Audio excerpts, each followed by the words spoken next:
Okay, kasama natin ang Dice Sniper. Kent, iabot ang pagbabalik ni Kent. Kent, mukhang ano ba ang inspirasyon mo ngayon sa gabing ito? Mukhang maganda yung pagkakapanalo nyo rito sa The Brudis. Actually, Coach, thank you kay Lord at ginabayan kami hanggang matapos yung game. Yung game plan namin is, siyempre talunin yung Brodies kasi alam natin, top 1, top 2 rin yan. So, kumbaga, pangkumpiyansa rin namin pagka nasilat namin sila.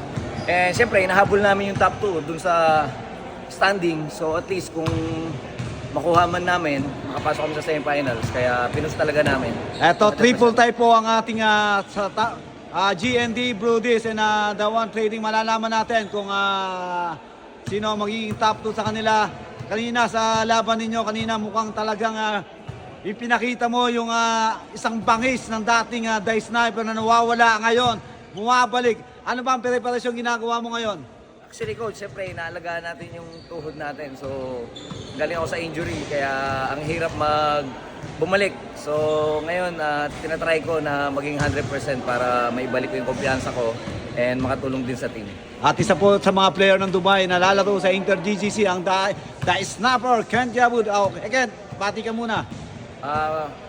Binabati ko lahat ng followers ng Jazzville, sumuporta kayo dito.